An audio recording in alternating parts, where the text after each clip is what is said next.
Happy Friday and welcome to Career Launch Live. This is our second episode of our third season.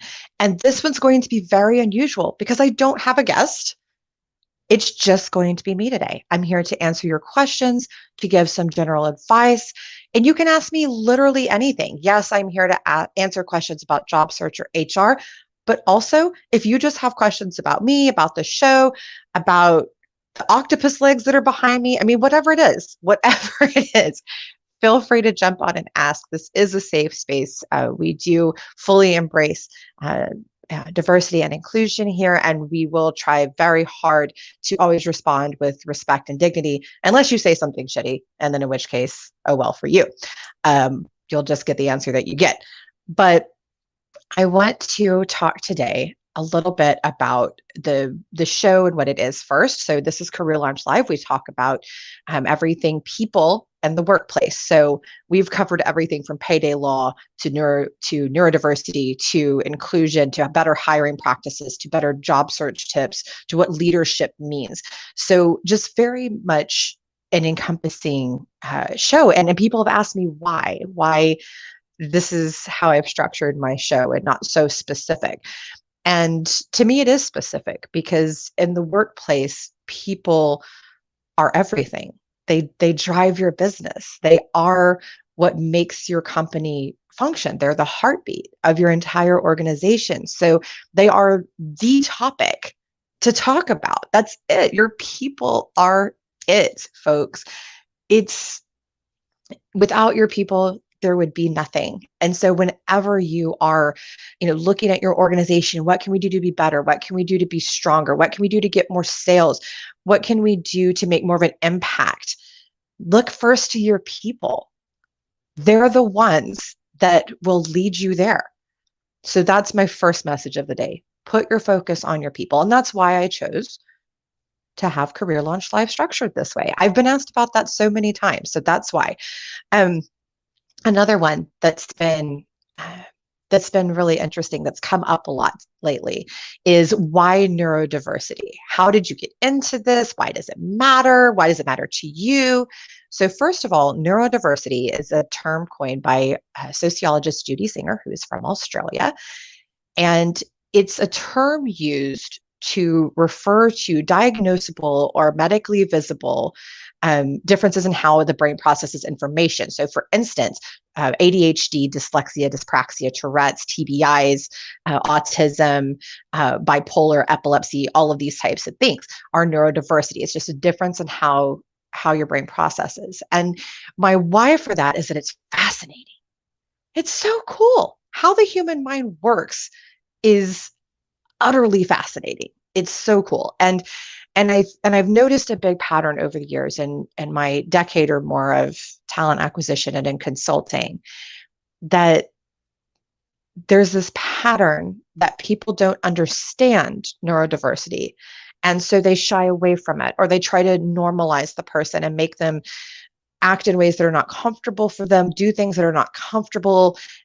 And it's really awful, frankly. It's terrible. I've seen people that have become suicidal because of this. And it's very traumatic. It's a very sad situation. I've seen people that just struggle when there's no need for them to. I recently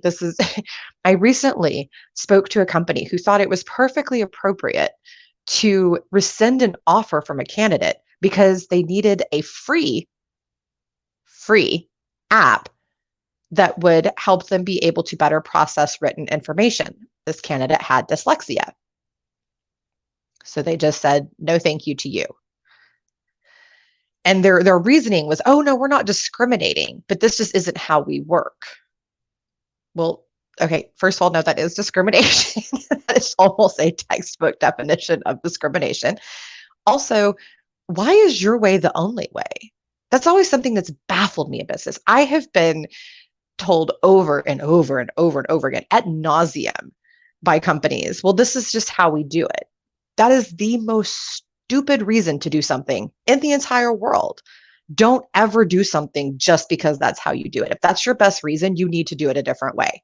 I can tell you right now, without any exception, if you're only doing it because that's how you do it, you're change it immediately. Personal life, professional life, whatever it is, change it. Change it immediately. I read an article yesterday in Forbes that got to me so much I did a post about it. And basically, this article, while it had many great points, also had a whole section telling companies, or telling, excuse me, telling neurodiverse individuals that in order to better fit in at their job, that they should change, that they should alter, that they should do things that are uncomfortable for them, sometimes impossible for them, to better fit in, because that will make their work life easier. I've heard this a lot over the years, and I know that to a lot of people, this doesn't sound unreasonable. Well, they're the weird one. They're the one that is different. And so why should all of us have to change for them? Well, you don't. That's the misconception. You don't need to change. Just let them be them. So if they don't want to make eye contact with you, who cares? Who cares? That in no way impairs their ability to do their job. What if they want to use a fidget spinner when they talk to you? It in no way impacts you. That doesn't matter. Good God, who cares? If they want to use noise canceling headphones, fine, fine. It doesn't matter. It doesn't impact you. Let them be them. And if they need a certain type of communication style, leaders, let me tell you something. Your job is one of servitude. So if they need it, you do it. That's how it works. I'm going to repeat that. Leaders, if your team needs it, you do it. That is your job. You chose that line of work. You chose that position, and it is one of servitude. So when your people need something, get on it. Do it. Whatever that is, communicate in a different way. Get them something that they need. Change up their schedule. Be flexible. It's very simple. Inclusion is so easy. It's so easy. So another question that I get a lot. This is one that has always cracked me up. This is one that when I said I was going to do this, somebody sent directly to me, and it is a very common one. So when you are a person in a marginalized group, whether it is neurodiverse, physical disability, my neurodiversity is acting up a little bit today. If you see some glitches, that's what's happening. So physical disability, racial, minority, as they call it, that's not really the case, but that's a whole other show. Whether you're, religiously diverse, anything like that, socioeconomic, how do you avoid discrimination? I get asked that a lot. How do you avoid discrimination in the workplace, and or how do you handle it is another one. First of all, you can't avoid it in the hiring process or in the workplace. You can't. I wish you could. That's what we're all working toward, right? That's what we're working toward, but it's not there yet. It's just not. And you shouldn't normalize yourself. You shouldn't conform to try to get a job, because it's actually counterproductive. They need to hire you because of who you are and how the things that you're awesome at, and focus on your skills and your talents, not whatever their preconceived notions are about what in the world ever. That's not how it goes. So just be you.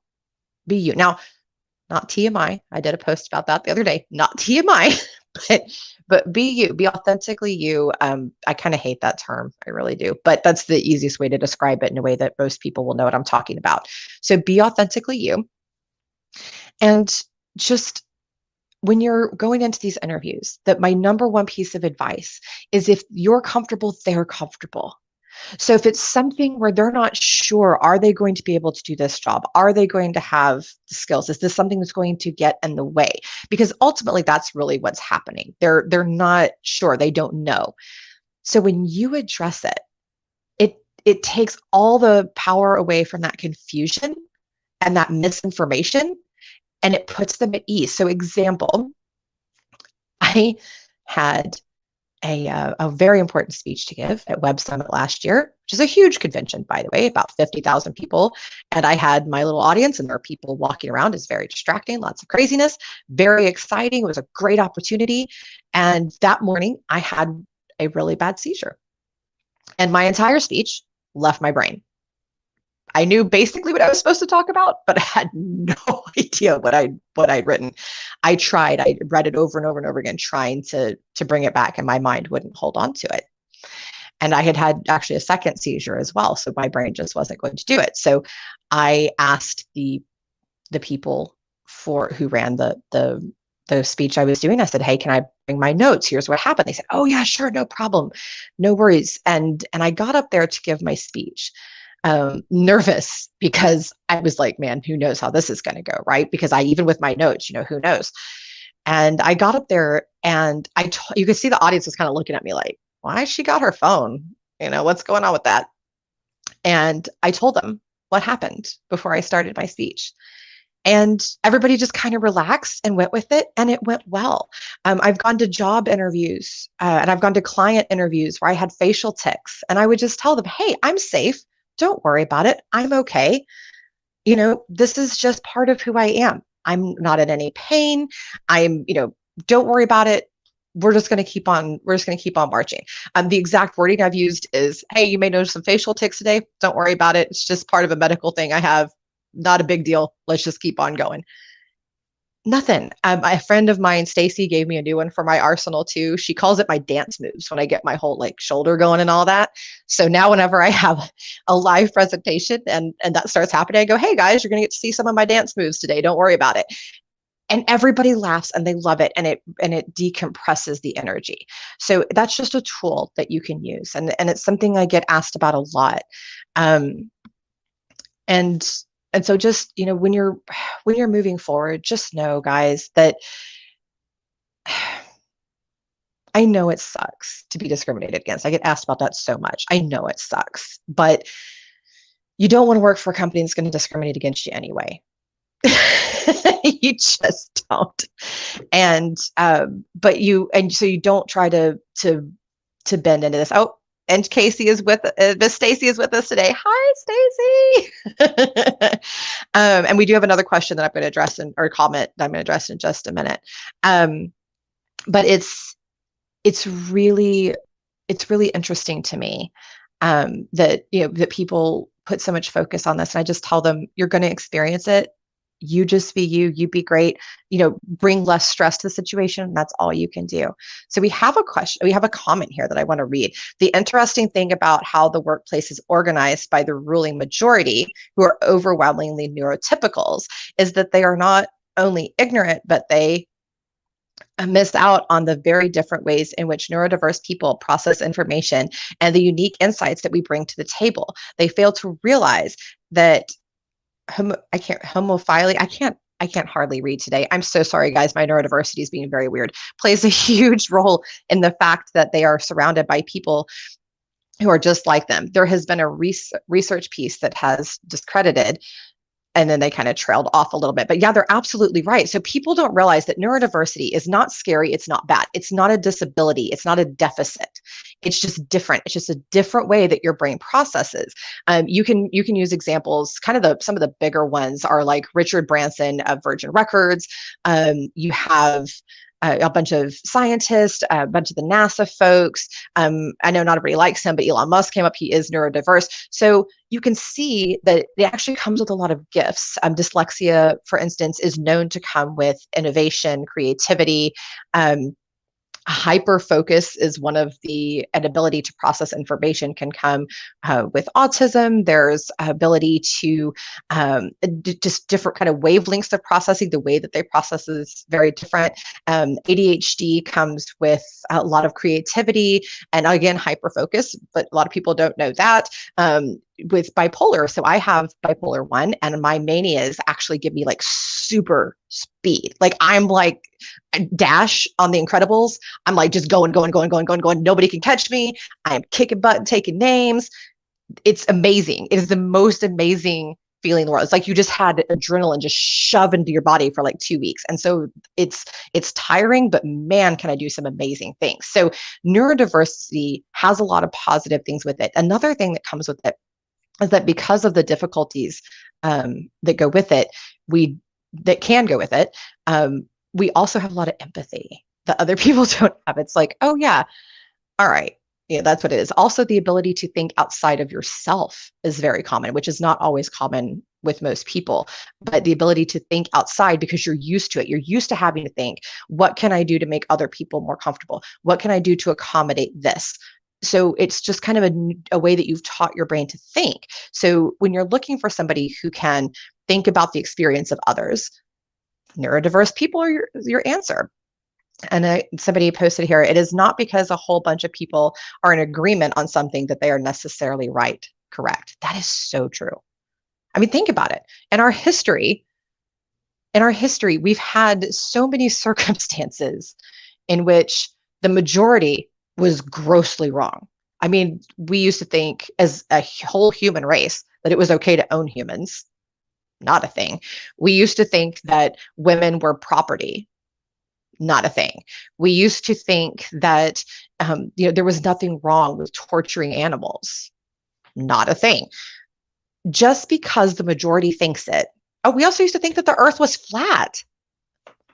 That's not it. Some people still do it. That's, again, a whole other show that I'm not even going to go into right now. But the point is, just because the world is telling you one thing doesn't necessarily mean that that's correct. So when you're hearing these things, if somebody tells you, oh, neurodiverse people can't do that, or people with autism can't do this, or people with bipolar are this way, do research. Create new information in your brain. I talk about this a lot. Go to credible sites and sources, not Yahoo News, not memes. Be very careful on YouTube. And get good information. Read the studies. Talk to people who actually have these conditions. Talk to them about these diagnoses. Talk to them. That also kind of ties into something else that I've been asked about a lot. And again, when I said I was going to do this show that someone brought to my attention was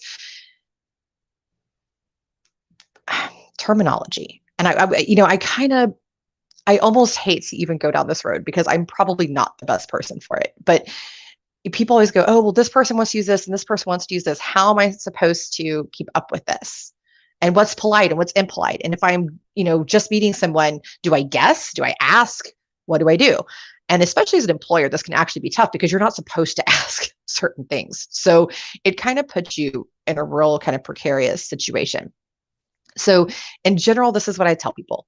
Let people tell you. Let people tell you. If you get it wrong the first time, I have not seen people be ugly. If you had no way to know, as soon as they tell you, then just correct yourself and just go with that. For instance, with neurodiversity, some people say neurodiverse, some people say neurodivergent, some people say I have autism, some people say I am autistic. Some people say I have bipolar 1. Some people say I am bipolar. It's just different terminology. So, and nobody's really wrong or right. It just kind of is what it is. So just kind of roll with it. It's just kind of like the difference in how Southerners might say something versus people in the North. It's just like some say soda, some say pop. It's both the same thing. It's no big deal. Just kind of roll with it. Just kind of roll along with it. It's not a big deal. Another one though that I have been seeing companies do, and this cracks me up. So, and this is the funny story that I promised when I advertised this episode. So, a new thing that some companies are doing is that instead of just asking the standard ADA and EEOC information, they're going, let's get specific. How old are you? What sexuality are you? What is your disability? No. Don't do that. Like, I cannot stress that enough. Please stop doing that. So here's the funny story that goes with that. So I called or I contacted a company and let them know, hey, notice this on your application. Just wanted to kind of reach out and let you know, I understand what you're trying to do. I appreciate it, but this is not very helpful and also can cause compliance issues with ADA and EEOC issues. And I get a response back and they say, we're very confused about your feedback. This is what our diversity and inclusion person told us to do. I said, okay. Very curious. I said, great. I said, who are they? Can I speak to them? What's their background? Maybe that can kind of shed some light. Oh, this is a person who raised their hand and said that they wanted to volunteer. That's the very simplified version of what I got back. And everybody in the HR and DE&I space just shakes their head with that one. Okay, it's great that somebody wanted to volunteer. That's wonderful that they care about it. But they also need to know what they're doing. Okay. So you need to set them up. If somebody in your organization raises their hand and says, I want to lead DE&I efforts, that is wonderful. That is really, really wonderful. Please, please teach them EEOC and ADA laws. Please have them get that some education and learn a little bit more about it. The want is not quite enough. It's a great first step, but the want is not quite enough. I know some lawyers that just are in pandemonium right now because of some efforts that are going horribly awry. And I think a lot of them are well intentioned. I think most of them are. I've seen a few that were obvious attempts to discriminate that there's no way anybody would ever possibly think that was inclusive. But it is very, very interesting. So here we go. If somebody says, yeah, no, I never answer those questions, even when they ask my race, I never disclose. It has nothing to do with my skills and ability to do my job. Absolutely. Absolutely. I am all for, if you've watched me speak other times, you probably have heard me say this. I am all for not collecting that information at all. I think it's completely ridiculous to collect it in association with a candidate. So collecting it anonymously so that you can kind of know how you're doing and kind of wage, okay, here's who's applying versus here's who's being hired, here's who's being promoted. Great. Anonymously. You don't need to have that tied into anybody. It does not affect your ability to do your job. Your sexuality in no way, shape, or form touches how you can do your job. That is really horrifying to me that people are out there asking those questions. It also makes me wonder where that's going.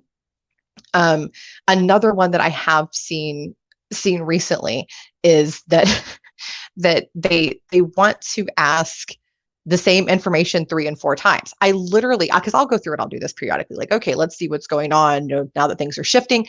And so you go through some application processes and they'll ask your race. There was one in particular that asked your race 3 times, asked your gender identity twice, asked your, what was the other one? Oh yeah, and asked your disability twice. Why? You didn't even need to know it the first time. Why in the world are you asking me multiple times? Now I feel gross and creeped out and unsafe. And if I feel that way and I am, as loud and bold as, and I've actually been accused of being scary as I am, then how are other people feeling? How are other people feeling about this? And I'm trained to look at this in a different way. And so if I'm uncomfortable, how are other people feeling? And I don't like that. So companies, you need to get better about that also. We have some good resources here that we're having posted. Yay, that makes me so happy. And I did have another question pop up. So when you are building out an inclusive hiring process, and this is, sorry, it went away, so I can't see it anymore. But basically, when you're building an inclusive process, how do you know what to ask and what not to ask? So very good question. Number one, consult with a legal expert. I know some wonderful, wonderful employment attorneys who would be very happy to speak with you and to give you some advice at a very, very reasonable price. I do also, some of their advice is also free and on their LinkedIn. So once I connect you, you may just be able to find what you need. Consult HR professionals. Okay. And I want to be very clear when I say professional, what I mean. Someone who's been doing it, not only been doing it for a while, but who's at the top of their game, and make sure. So depending on the size of your company, you may have them internally, you may not. If you don't, again, I have some wonderful people. Please reach out to me. But some of my basic tips are, don't ask for TMI. If it's not necessary for the job, don't ask. The way that I ask general things is, hey, we embrace diversity and inclusion. I'm glad to send you my actual wording, by the way. We fully embrace diversity, equity, and inclusion. Is there anything that you would like us to know for your call or for your interview? And then they can tell you any information. So they can tell you their pronouns. They can tell you anything like that they need. I specifically say, we have these accommodations available. Would you, is there anything, or, fill in the blank kind of an option. That's a great way to do it. You don't need to get nosy. It's very simple. And actually, Sydney Ware said it very, very excellently last week.